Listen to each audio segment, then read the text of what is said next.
Good afternoon in full transparency. Good afternoon or good morning, depending on where you're seeing this. Keith Engle for Jack and Keith's Weekend Playbook here on National Streaming Sports. We were going to tape this show, but we're doing it live and it'll replay tomorrow morning at 8 o'clock for those of you who are used to seeing it at its regular time. I'm Keith Engle. I welcome in my co-host, boxing Hall of Fame writer. Almost said Hall of Famer. That would have made you even bigger, Jack. Boxing Hall of Fame writer, Jack Hirsch, and all-around sports guru. How are you today, Jack? Hey, okay, Keith. I'm a little somber with some of the sports news.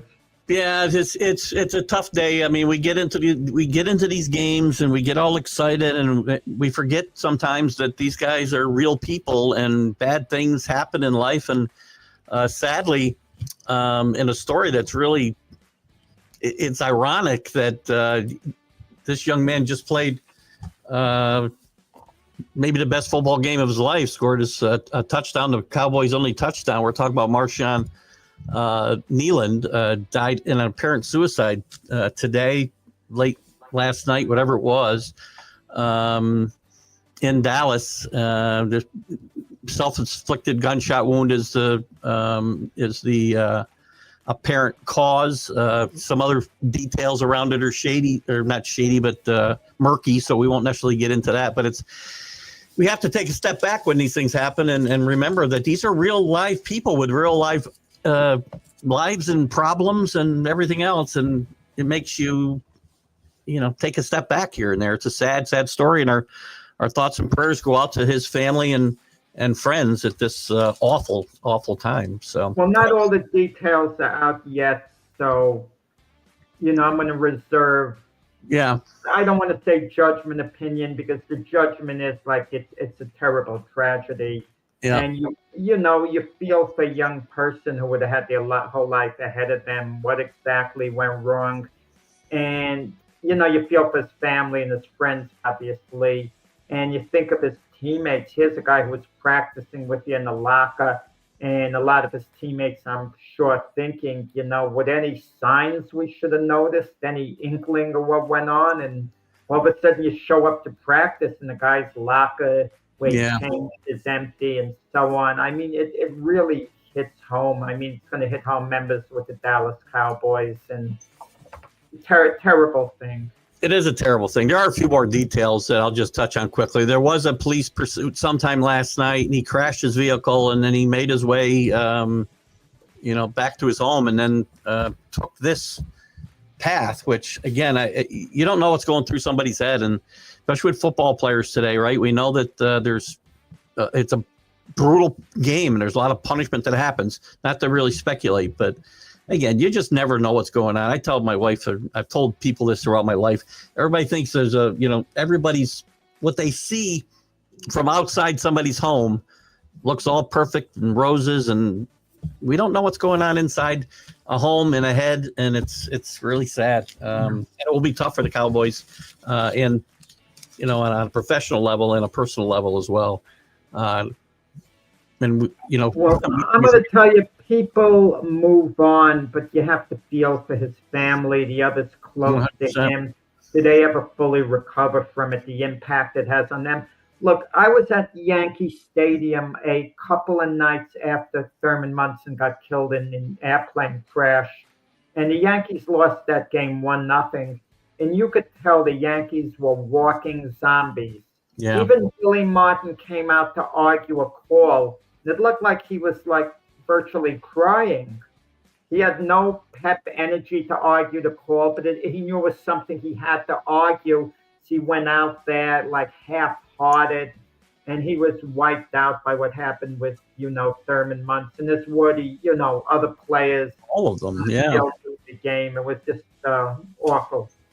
It's a good comparison because they were sleepwalking that night. I remember the game, the day of the funeral, if you remember, always one of the greatest. That when they won that game 5-4. But I'm talking about the game, before that, where it was like no effort at all on the field. It's like they were forced to be on the field and to play the game practically. It was their obligation. And, they were walking zombies basically that night. We do. I don't know. You don't know how the Cowboys respond Sunday. You got to get the feeling, look, this is the NFL. The guys are going to play hard. And even though it's their teammates, not all teammates are that close with one another. And they know a lot of the players, it's their livelihood. They're going to have to play hard. But you kind of wonder, are they going to feel guilty by celebrating a big play, the Cowboys celebrate a touchdown? I'm sure they're probably thinking, let's win the game and do something in his honor. I think when you approach it from that way, right, you're playing for your fallen teammate, that you can celebrate and you can do what you would normally do. And certainly he'll understand, and his family and loved ones will as well. So, again, we wish his family our best prayers, and, the Cowboys will go on the best they can from here. Their struggles are the least of their worries today. So, but with that said, we do have to, we're obligated, by paychecks, I guess, to continue to talk about sports. Big week this week. Big week for your team, the Jets. We have the trade deadline here on the 4th, and the Jets have made it clear that certain guys they didn't here anymore because they traded 2 of their best defensive players the same day. They did. I love what the Jets did. I absolutely loved what the Jets did. And let's be honest, the Jets are 1-7. They're not going anywhere this year.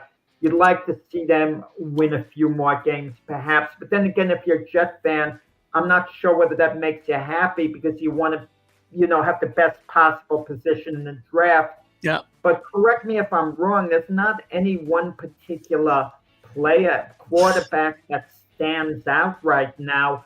It's not like what Trevor Lawrence was coming out of the draft. This is the guy who you want.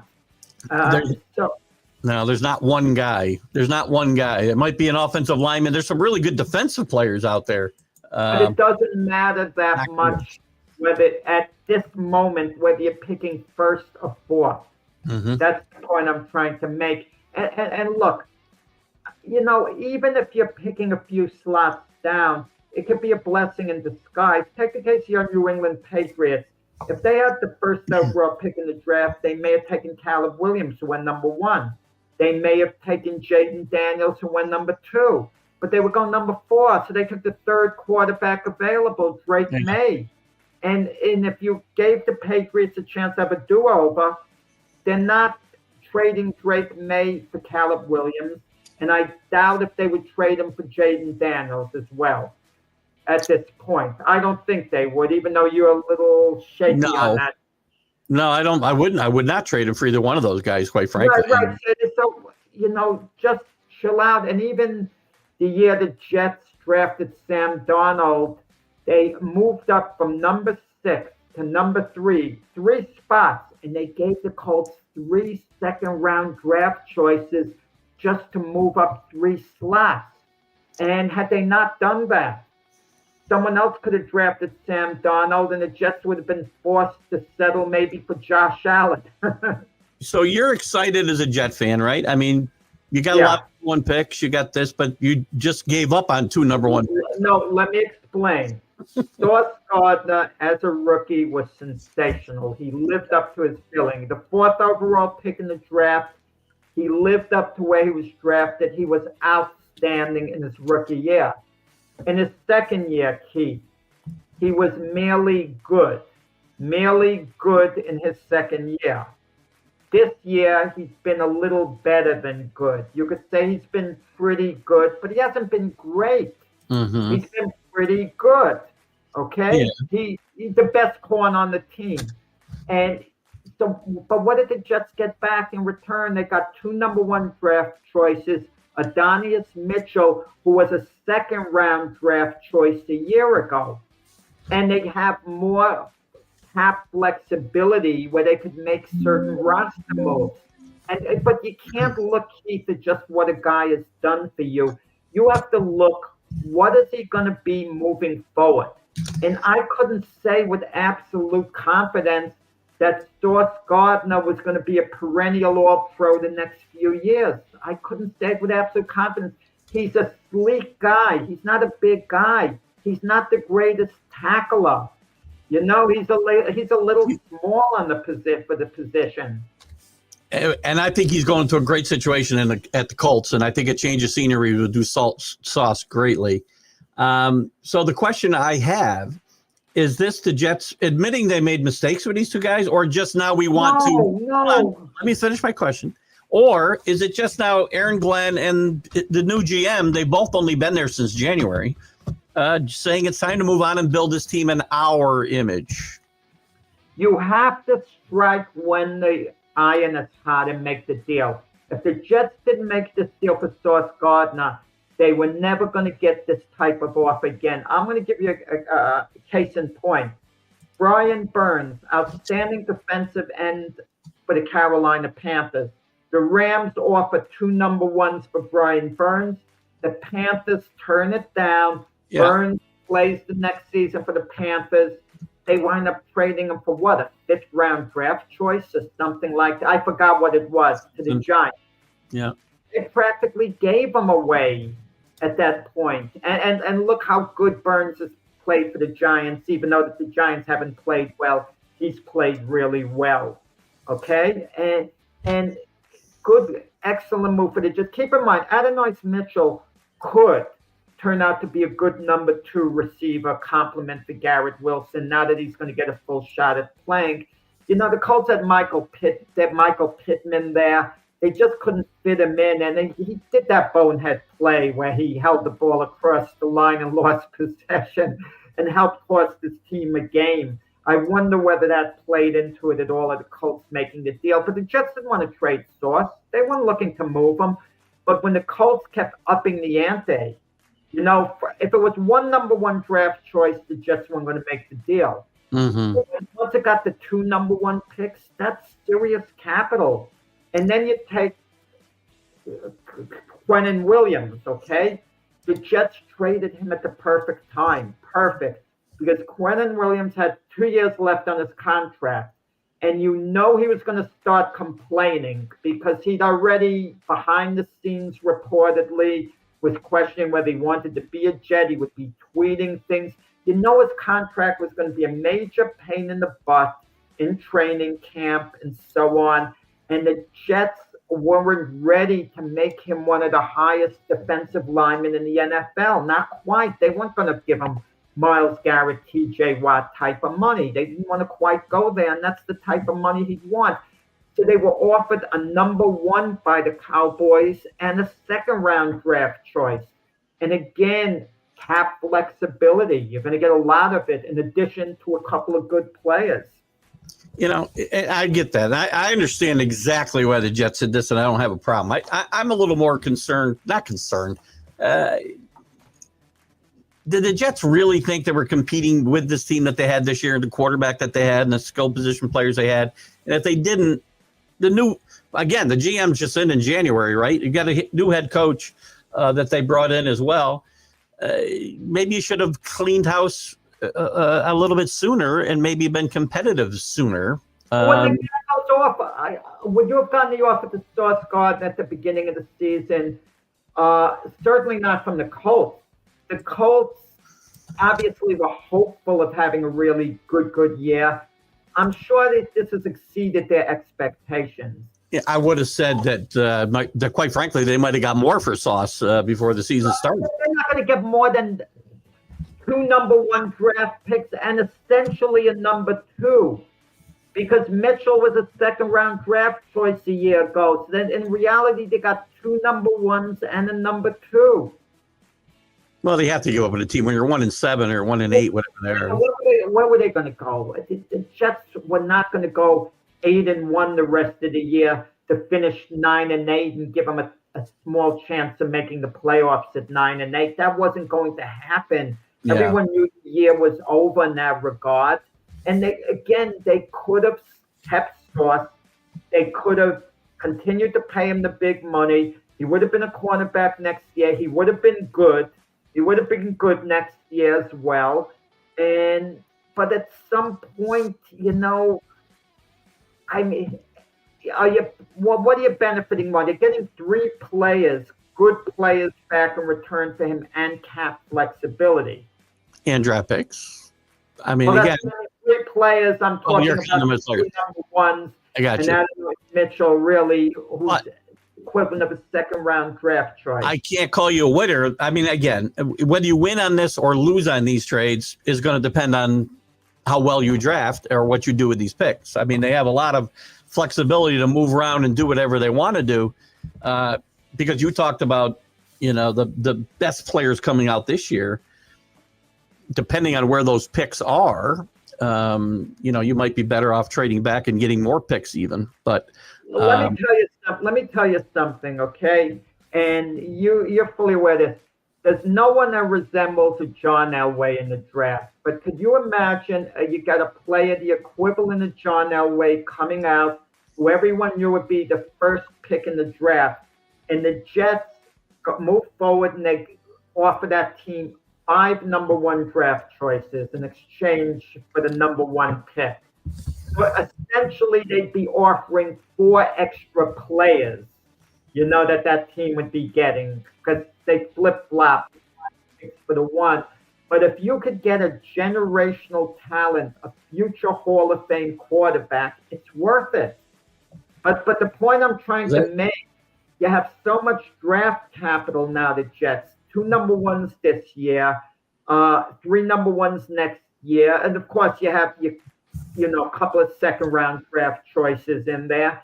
You have flexibility to do whatever, but the only problem, like I said, there's no particular quarterback in this draft coming out that would want to make you move up necessarily. So I think the Jets can afford to wait a little to get their guy, perhaps. So I'll take him with your first pick if you want, wherever it might be. Right, there's not a guy right now I can tell you that I'd take in the first round in this draft class.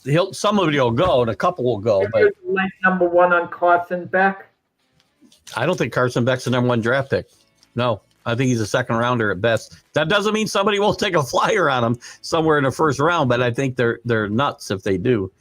And that goes for all the others.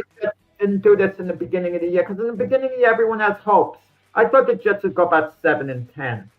You don't tear a team up right off the bat.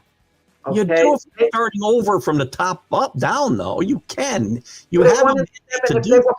If the Jets were 4-3, would they have made these deals? Doubtful. I don't think so. I think it would have been hard, because that's their really 2 best players in reality. Well, maybe Garrett Wilson is, in the discussion for best players, but these definitely Sauce and Williams. It's but they're 1-7.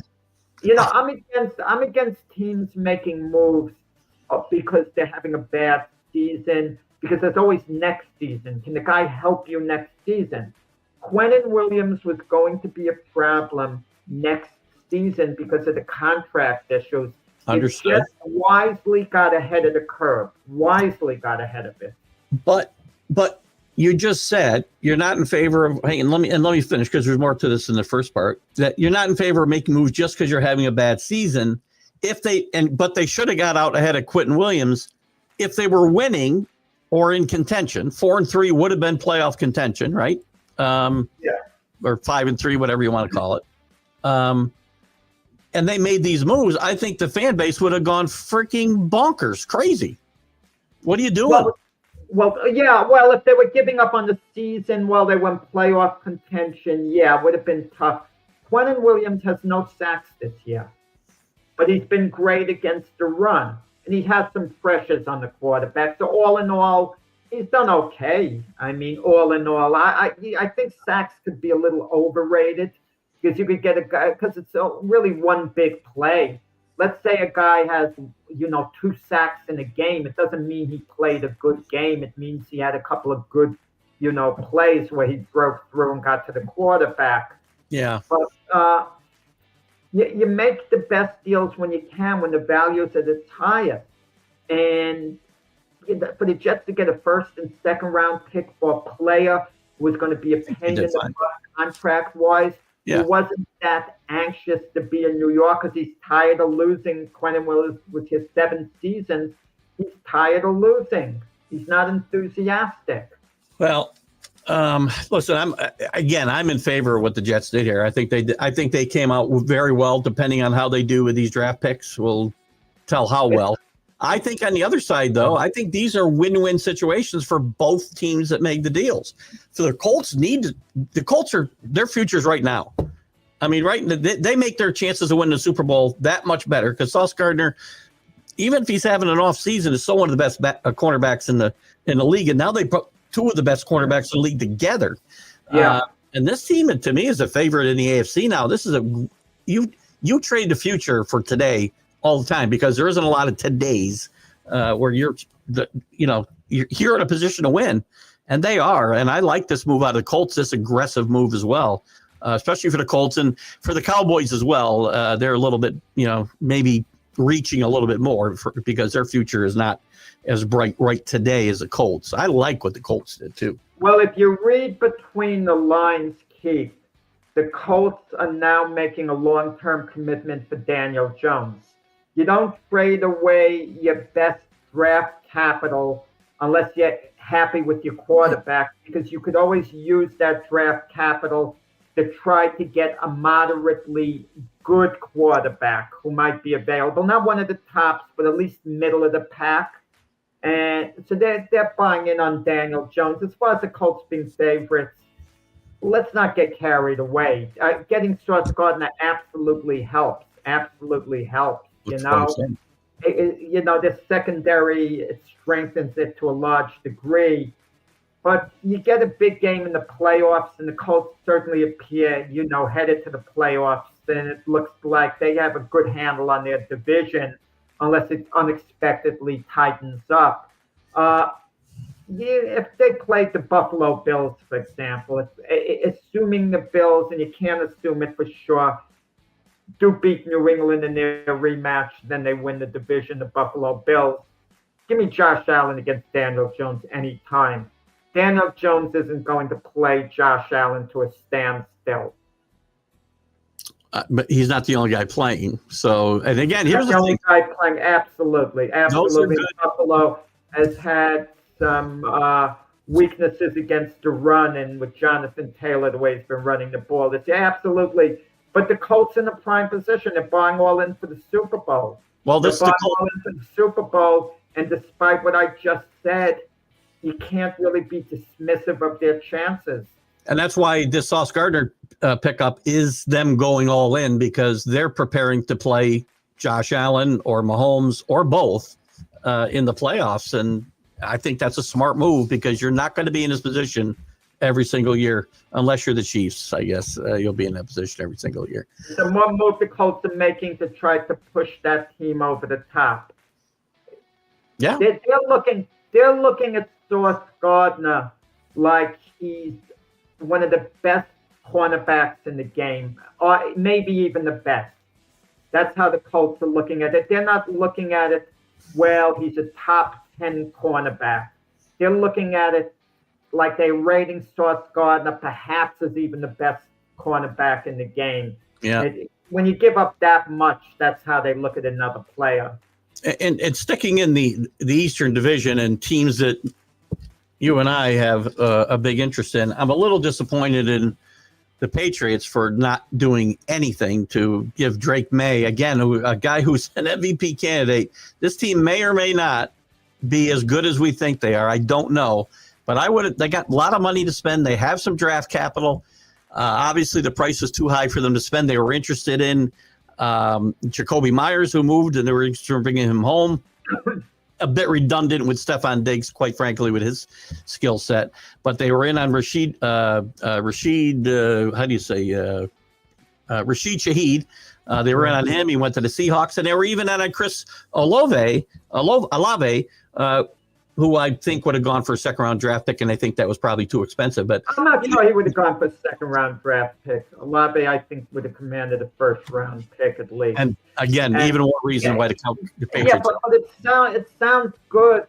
You get Chris Olave for a first-round draft pick, and he's worth it, actually. He's worth it. But then the draft comes along this year, and you don't have a number one pick, and every team likes to, being the game as far as draft night goes. To be clear, I'm upset they didn't make a move. I would have been okay with. I wouldn't want to give up a number 1 pick for Olave. I just didn't want to do that. He's a great player. They made their move getting Stephon Diggs at the start of the year. Yes, but again, they didn't expect to be 6 and 7 and 2, and in the position they're in, they could have improved. And bringing in Shaheed would have been an improvement without giving up the higher draft picks, right? I think they could have been in on that. So if I were the Patriots, since the Jets were in a trading mood, I would have called the Jets up and I would have offered a number 1 and number 2 for Garrett Wilson. I don't think the Jets would have done it for that. No. I need a guy, and I don't know, is Garrett Wilson getting down the field? I need a speed guy. I don't know what the Jets have wanted to trade with New England. No, I don't think they're going to do it. Well, I don't think anybody's got the stomach for that, but Patriots just need a guy to get down the field, right? They got a plethora of good receivers, but they're all middle of the field, sideline, possession type guys, and very few. Pop Douglas a little bit gets down the field, but as a rule, they don't get down the field. And Drake May throws the ball down the field really well, and a speedy guy like Shaheed would have been, I think, a big upgrade for this team. But they would have had to give up a first-round draft pick for any receiver who has impact, somewhat of an impact. Shaheed, he went for like a 4th-round draft pick. I'm talking about the higher-level receivers who might have conceivably been available. Part of the problem, too, a lot of these teams don't have imagination at the beginning of the year because a player who's thriving this year is Devontae Adams. Of course, he's thriving with Matt Stafford. Early in the year, the Patriots could have offered him a nice contract, as much as they could fit in, make a serious run at him, and they would have had him there with Stephon Diggs, and problem solved. Well, they're sitting on $56 million. You can't just carry it over and add it to your salary cap for next year. So they could have made some moves here to improve this team, but this is kind of the Patriot, MO. They don't spend money the way you would think a top-end team, and they have been that for most of the money. Is it money a strategic move? Because Robert Kraft never struck me, the Patriot owners, being a tightwad. He pays his quarterback, he pays his coach, and that's about it. I mean, these guys get money, but they're not getting full market. Wait, don't they maximize the cap, the Patriots? They maximize it. They're they're $56 million under the cap. Why is so much under? I mean, is that for next year or what? Well, again, you can't add it to next year's cap, right? So, yeah, they'll have that money to spend because they don't have contracts that are paying it up for next year. So it will carry over. Part of the problem could have been this at the beginning of the year. Maybe the Patriots weren't expecting to contend. Maybe they were thinking we might be able to contend, but if we don't, it's okay because this is kind of a reset year for us. We're going to get on track. Like, I didn't think they were going to have this success. You thought they would have, maybe not as much as they've had, but you thought would have a winning record. I didn't think that. No. And had they known they were going to be this good, maybe they would have made moves, in the beginning of the year with more guys available. Yeah, I think they definitely would have spent some of that money. Now, also, there's other factors. There are guys like Christian Gonzalez, they have to get locked up to long-term contracts. He's injured a lot. Their cornerback, Christian Gonzalez. He's going to take up a lot of that money because we're paying cornerbacks a lot of money today. Hence Sauce Gardner, right? So who else at this trade deadline are there teams that didn't make moves or did make moves that you liked or were surprised by? I don't think there's anything. I think the Jets stole the show basically with the moves that were made. And I think Jacoby Myers going to the Jacksonville Jaguars definitely helps the Jaguars because with him and Travis Hunter, it gives them a nice 1-2 punch there. Well, Hunter's out. I'm not sure how long. Hunter's going to be back. I was sold on Trevor Lawrence until this past year. He's completing under 60% of his passes in a league that completes about 70. Trevor is like slightly better than average quarterback, and that's it. He's a big disappointment. He's not a bust, don't get me wrong. He's good enough to keep it quarterback for the simple reason, you don't have anyone better, to put in his place. And he stays relatively healthy most of the time. He's out there performing, and he has some good games now and then. And they had so much invested in him as the first pick in the draft. And he's had some good moments. And what could I say? That's not the biggest endorsement to say I think he's a guy's a little better than average quarterback. You can win with a quarterback a little better than average, but you need the pieces around him. He just hasn't been a game changer for the most part. Agreed 100%. I think as far as this week's games as well, I think there's a couple of intriguing matchups. Patriots, I think we're going to find out a lot about this week. They've got to travel to the team you think is, at least did think, I'm assuming you still do, is the eventual Super Bowl champion in the Tampa Bay Buccaneers. No, I said the Bucs have gone to the Super Bowl. I didn't say Super Bowl champion. Oh, they were going to, I'm sorry. They're losing the Super Bowl, yeah. My bad. So they're going to the Super Bowl, but they're going to have to go down there and face a very good Tampa defense, a team that has been banged up, but finding ways to win games late. So they're never out of it. And the Patriots have let some teams stick around and come back in games. They almost lost this game Sunday to the Falcons. Only a missed extra point kept that from going to overtime. That's one of the intriguing games of the week for me. 49ers Rams is another one probably. What are your thoughts? That's a big game. The 49ers Rams. That's Eagles maybe at the most intense game of the week, yep. with divisional implications, obviously. Yeah. I see three big games. The 49ers Rams, they're all big games as we've talked about, right? Patriots, as I mentioned, and you got the Eagles at the Packers. The Packers are a very up and down team. I mean, one week we want to, well, early in the season anyway, people wanted to crown them easily the favorites in the NFC. Well, they've been very inconsistent, and they got just beat up by the Carolina Panthers at home. Well, what are they? Does the Packer record 5-2-1, if I'm not mistaken? That's correct. Yep. They just don't seem to have played that well. It's a better record than it indicates the way they played, and we got a bit excited about them, the way they beat the Lions in the opening game of the season, and something hasn't duplicated there. But it's a big game, the Eagles at the Packers. The Packers shockingly lost at home at Lambeau Field to the Carolina Panthers, and they're playing at Lambeau Field again. And, had they lost to the Eagles last week, it wouldn't be a shock. Oh, close, tough game with the Super Bowl champs. They move forward. But now it seems that this game is a little more important to the Packers even than it is to the Eagles. I know we talk about home field advantage. Just as a big game. Coming off the loss at Lambeau, I think it's really, important for them to win. Whether they will or not, I kind of lean towards Philadelphia, but it's a real toss-up game.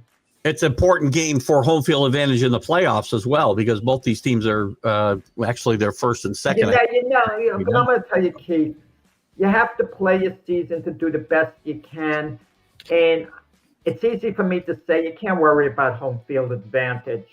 Even though late in the year, it's maybe extra important in some cases to a team where the game is played. But you don't know how things shake out. Look at last year. Everything the Lions did, 15-2 record. Oh, home field advantage throughout the playoffs. 2 wins at home, and they go to the Super Bowl.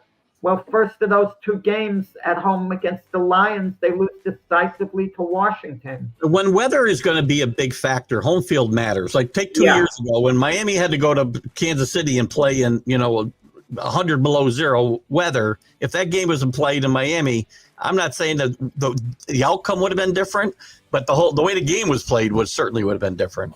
So I had the pleasure years ago of talking to someone was from Cincinnati. They went to the 1980 AFC Championship game, the San Diego Chargers at the Cincinnati Bengals. It was like 0 degrees out, freezing. The Chargers, coming from the warm weather climate, they come running out, kind of shivering. The Bengals are running out with their sleeves rolled up, short sleeves, and that fan, is telling me we knew right then it was all over. When you get certain weather conditions, all the players, some of the players, and understandably so, they just want to get the game over with. Yeah. I know how much they want to win the game, go to the Super Bowl, but I forgot who the Giant player was when they played the Packers and they got into overtime, the Giants and the Packers. Yeah. I forgot who the player was, but I remember what he said. It got to the point, it was so freezing cold. I stopped caring whether we won the game or not. I just wanted to get it over with. I'm not surprised. That's a game Tom Coughlin looked like if somebody touched his face, it would have shattered because it was just a glare of ice. Oh, and the field goal kicker finally had to make it with that rock hard, kick. I also went to a game where it had the opposite effect. A USFL game in Philadelphia, 90 degrees. The Chicago Blitz are playing the Philadelphia Stars. It was so hot. The Stars are up with 10 minutes to go or so by 21 points. Yeah. And they lose the game because of the heat. They just couldn't tackle anyone. The Philadelphia Stars, even though they had to pass the ball to save time, would hand it off and get 15, 20 yards a pop. So why not keep handing it off? Listen, weather makes a difference, especially when it comes to home field in the playoffs. Having it at Buffalo is an advantage to the Buffalo Bills. And of course it depends who they play. But then again, if they're playing the Baltimore Ravens, for example, the Ravens are used to cold weather. The Chiefs are used to cold weather.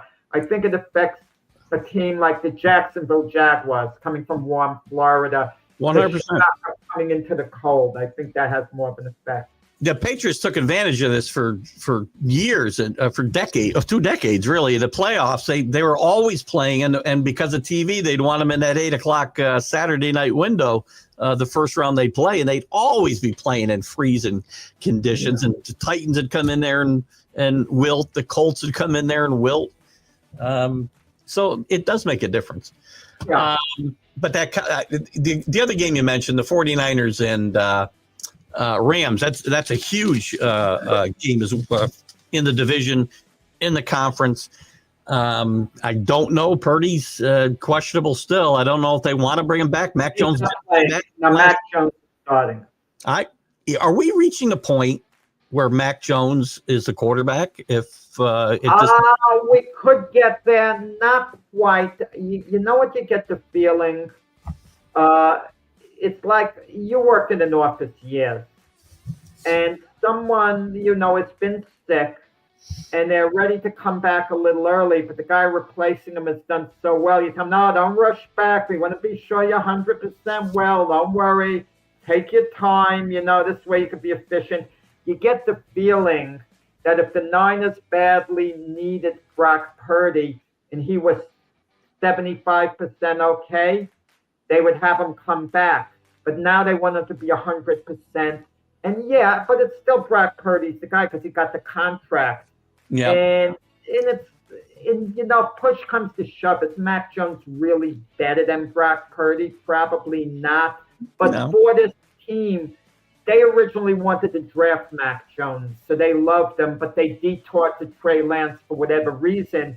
And it's kind of like it's like they're given a second chance with someone they broke off with. I'm going to throw a couple teams at you here. And by the way, anybody's watching, it does say previously recorded because we were just going to record this and play it at our regular time at 8:00, but I decided to go live. So if you're out there and you are watching, and I see a bunch of you there, you can feel free to comment. If not, tomorrow we won't be able to. Well, you will, but we won't be able to answer.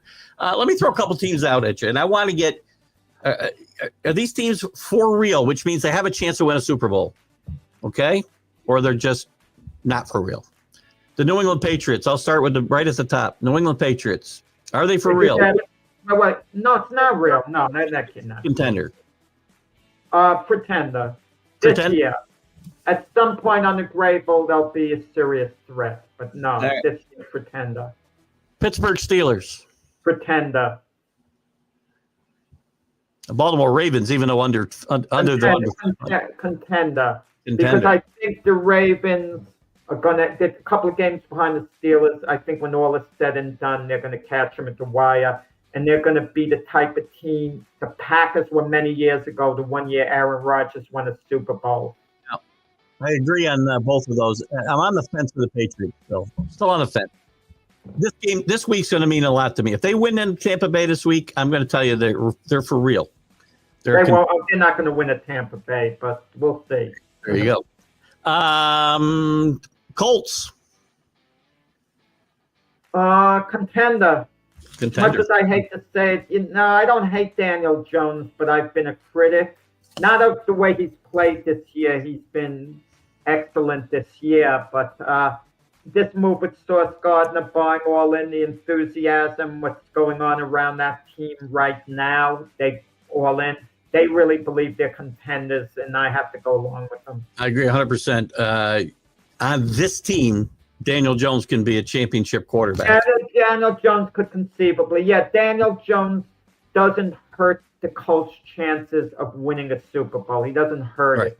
If he was on the Raiders, he probably wasn't making the Raiders any better, right? I can point to a number of teams that he wouldn't be making any better. But this Colt team, he's given them something they haven't had for since Andrew Luck was there. That's stability at the quarterback position. Yeah, Jaguars I have as a pretender. Pretender, yeah. Pretender. Yeah, not a contender to Jacksonville Jags. Come on, get out of here.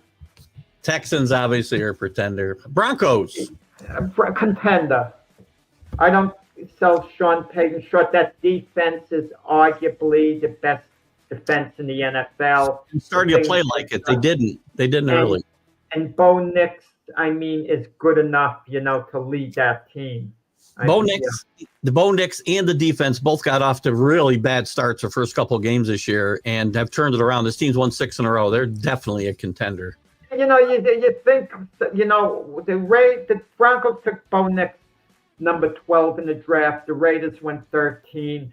The Raiders made a great pick in Brock Bowers, who the Jets completely blew it on by not picking. I kind of wonder if at the last moment the Raiders leapfrogged over the Broncos and they took Bo Nix instead. There were no quarterbacks that were viable for Sean Payton to draft. He was gambling that Bo Nix would be there. You kind of wonder where the Broncos would be if that scenario had unfolded. I'm guessing he would have, I don't know. Well, he still would have. He would have had a J.J. McCarthy or somebody there. So well, J.J. was picked. J.J. went before Bo Nix. No, that wasn't. Wasn't. He went like 16, didn't he, McCarthy? No, JJ. No, the Vikings traded up with the Jets. They gave him a third-round draft. Oh, that's right. That's right. Yeah, that would have been an interesting question. Peyton may not have been long for the Broncos if that was the case. Well, Peyton held firm. He got his guy. He believed he'd be there, and he got him. All right, San Diego, Los Angeles Chargers. Pretenders in my mind. Pretender. Joe Alt's out for the season. Yeah. Their best, offensive lineman. Pretender. I don't sell Jim Harbaugh short. At some point, he might win a Super Bowl with the Chargers. I just don't think this year. I think they're pretender, even though there's a good chance they'll be a playoff team. I think they will be a playoff team. Too inconsistent for me, though. Pretender, for sure. To win the Super Bowl. We're talking about who could win the Super Bowl. That's basically. You got to have a chance to win. Yeah, well, who can make a serious run at it? Kansas City Chiefs, in my mind, despite the loss last week to Buffalo, they are a contender. And I'm not. It would be insulting to them to call them pretenders.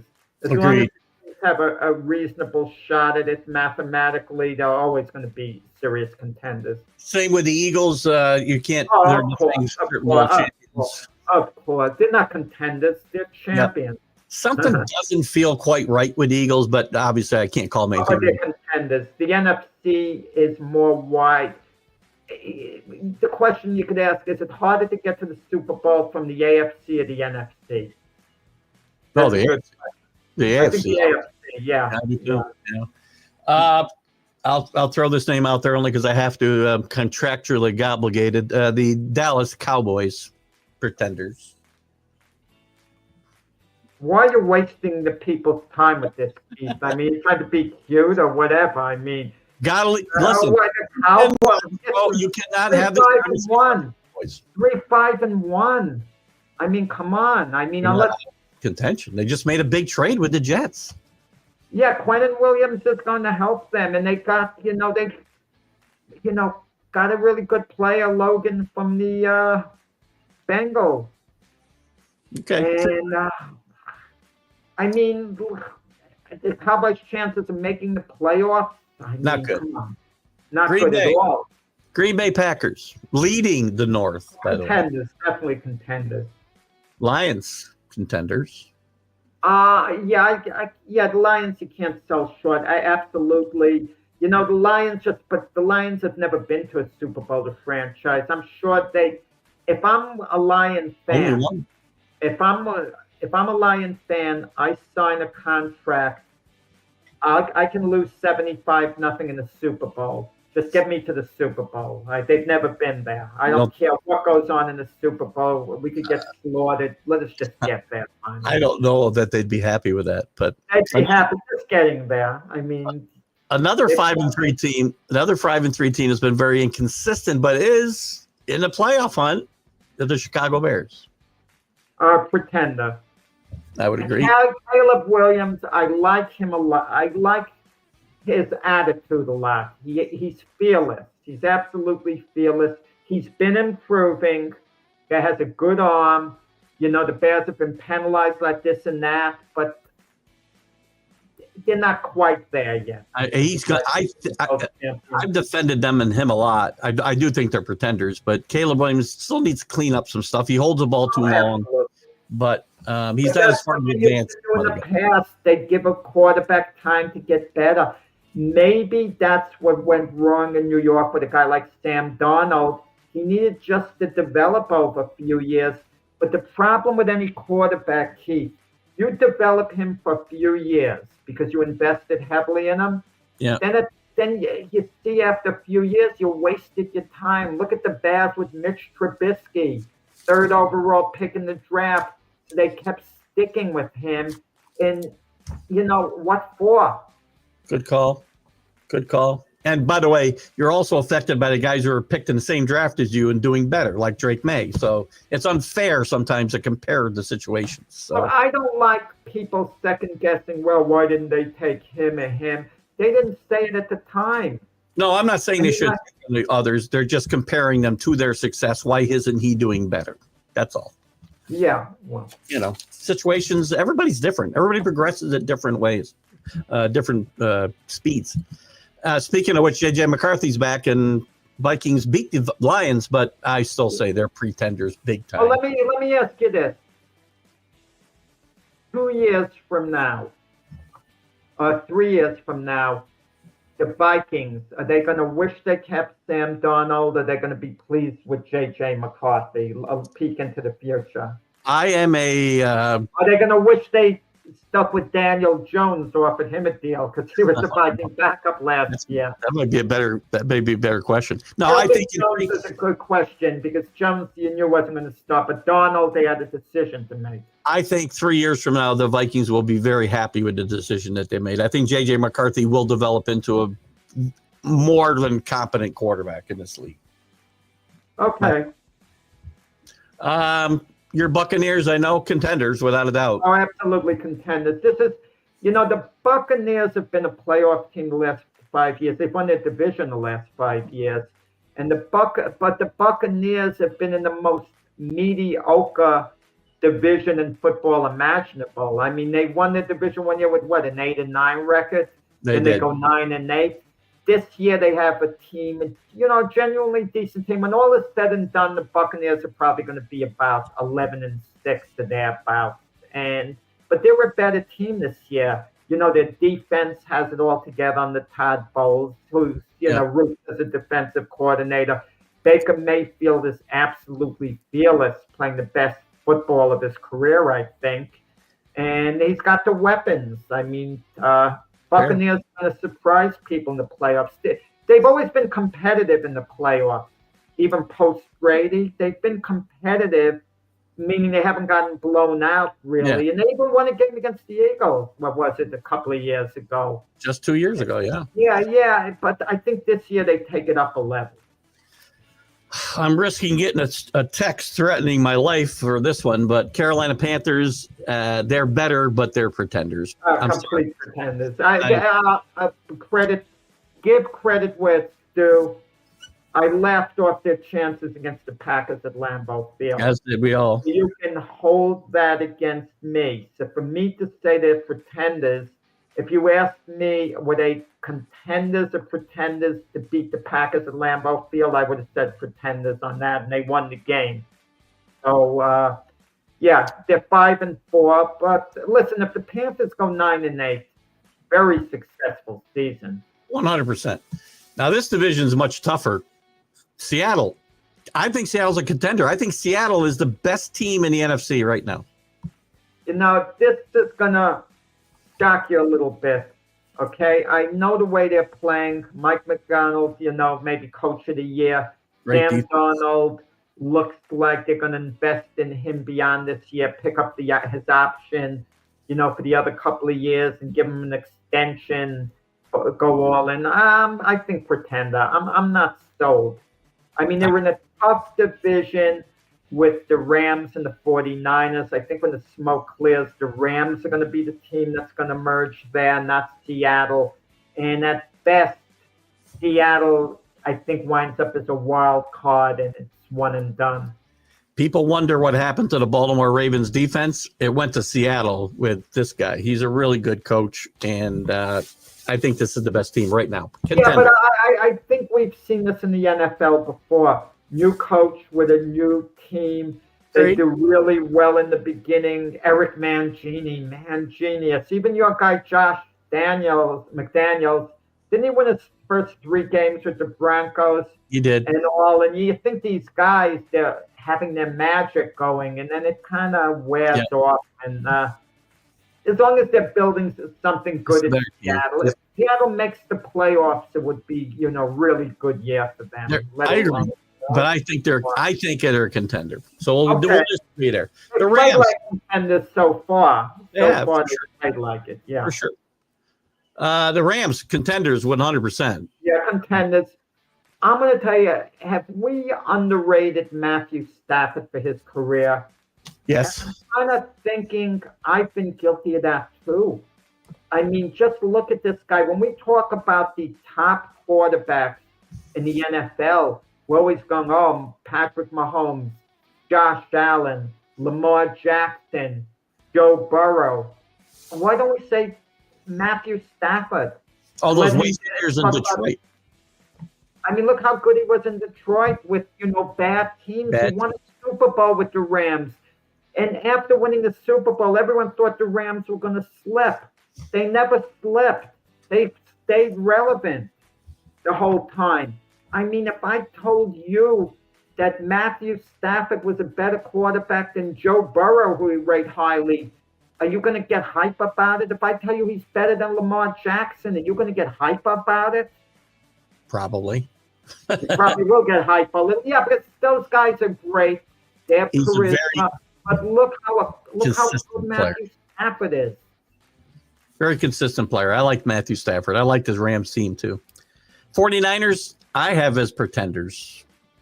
You have him as pretenders. I absolutely have as pretenders. Yeah. I mean, listen, can you imagine Mac Jones carrying them to a Super Bowl victory? Brock Purdy nearly did, actually. If he's the guy at the end of the season, which if he's healthy, he almost did. Something's going to happen. It's going to be twofold. The 49ers are in great position to make the playoffs. I mean, it's certainly contenders to make the playoffs. If Purdy comes in and performs poorly, like you mentioned this before, for a couple of games, and let's say they go 1-1, but he throws a few picks, he's miserable. The Niners, they might look to Mac Jones because it might be a win now mentality. We can't worry about the future feelings. He's playing better at this moment. So there might be a little drama unfolding in San Francisco. It's possible. I think it's very possible for sure. So that was fun. We got a little bit of time left. We'll do our college picks, but first, I didn't prepare my college picks, but I'm going to do them on the fly. You're both. Well, I got one pick. You know what? Take delay here. I didn't know when this show was coming off. Let me take We're both doing it on the fly, so don't worry about it. So while you're looking at that, I'll talk about the college football rankings. No big surprises. If there's anything you think, I don't think there's a huge. Wait. There's a typo on the odds here, man. Oh man. Where are you? I could tell you one pick now off the bat. This is insane. Indiana's at Penn State. You mean to tell me Indiana's only favored by 14.5? That's correct. Indiana, definitely. Are you kidding me? I thought I would be looking at that and seeing like 24.5. I mean, come on. That's fair. So that's one of your favorites. This is tempting. This would be a first. Can you imagine Ohio State favored by 30.5 points over Purdue? 30.5 points. That's Purdue. Insane. Purdue's terrible. You want to know something? I'm going to take the team with the points I'm going to take, and then I'll give you one more giving the points. Okay. I know it might not make sense. Syracuse with 28.5 points in Miami, because Syracuse hasn't shown up all season, it seems. So I feel they'll show up and not get blown out. And Miami is so dysfunctional at times, despite a 6-2 record, that I don't think they're going to annihilate Syracuse. I mean, they'll maybe beat them by 19 points or whatever. They need to, but they probably will not. Yes. And I need one more game with the points. You do. I want to go with BYU with 10.5 points against Texas Tech. That's BYU might be even an upset in that game. Yeah, it definitely will be. BYU's unbeaten. Talk about a lack of respect. You're 10.5 point underdog and you're unbeaten. That's enough to fire the guys up. I would think so, and BYU has gotten very little respect. They've gone to Utah, been underdogs. They've been underdogs in a bunch of big games this year, and all they do is keep winning. So I'm going to do, since we're on that, my underdog pick is also BYU plus 10.5. I have SMU minus 11.5 at BC. BC's been terrible. Bill O'Brien's going to have a hard time keeping his job. And my other favorite, I'm going back to one I took a couple of weeks ago. James Madison, still in the hunt for this group of 5 playoff selection, giving up 13.5 at Marshall, mediocre Marshall team. But I'll lay the 13.5 on the road here with James Madison. And our records, by the way, not good. Jack goes 0-3 last week with Miami, Michigan, and Nebraska. Nebraska and Miami both lose. I'm sorry, they didn't cover either one of them. Miami lost the game outright. I'm going to try to tank games because I couldn't go 0-3 if I tried. I would win a couple of games. I tried to lose. It's hard to pick losers. It's the big winners, Jack. That leaves Jack's overall record at 13-20. I did have 2 winners and 1 loser. I won on 2 losers. Sorry, 2 losers and 1 winner. Georgia Tech's a loser. Cincinnati was a loser, and I had Army beating Air Force last week. The 13-20 reflects my knowledge of college football, I think. Well, I got to ask you a question, and this just dawned on me with college football, especially this year. Hey, Michael, what's happened to the East Coast teams? You mentioned Boston College has been terrible. Rutgers has been terrible. Syracuse has been terrible. Penn State expected to be good has been terrible. What's happened to football on the East Coast? You know what's happening is all these kids are getting recruited to go south and west is what's happening. When you got the Big Ten stretching from East Rutherford, New Jersey to L.A., and the Southeast Conference going, from Madison to Florida, these kids are going other places, and that's the problem. The only good team, the big surprise has been Pittsburgh. Pittsburgh moved into the top 25 this week. Pretty well. Yeah. but you're right. East Coast football has been, Northeast football anyway, has been terrible as a rule. So not good. And but anyway, that's all we got. Any boxing news you want to throw at us? Jack? The Jake Paul Tank Davis fight was canceled. It was supposed to be on Netflix. I think Netflix came to their senses because Tank Davis is facing another domestic abuse charge. So for them to go through with it, and Jake Paul was upset with Tank Davis because Tank, he felt, wasn't really promoting the fight or saying anything. And there was no interest in the Dawn fight. It was scheduled for November 16th. So they moved on from that. And, it's what it is. It is what it is for sure. Yeah. Nothing in particular with that. And, of course, with baseball, the free agency period is about to begin. So that's going to kind of be revealing, like, some of the big names where they're going to go to. And they're going to be certain surprises. Yeah, when I get back, there could be some news, and we also got to worry about a work stoppage in the spring. Everybody's hyped up after this great World Series, and we got to worry about a work stoppage. You know something? I couldn't give a darn if they have a work stoppage. If baseball wants to take a season off, I'll move on. I'll have other forms of entertainment. This is any sport. There'll be other forms of entertainment. They'd be silly if they let this affect regular season games. If it affects regular season games, they're all morons, is all I can say. Yeah, I don't know what exactly the issue is, involved too.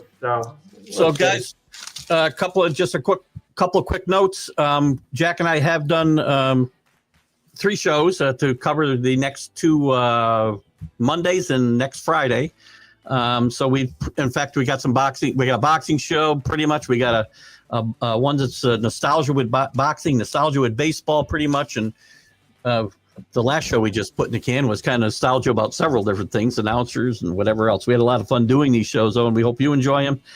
Check out Jack on the Glove Fest the next couple Mondays, and on Sunday mornings. Well, I won't be in this Monday. I'm going to have to take off. I'm going to be a birthday boy, but Don Majeski is going to be sitting in for me, boxing historian.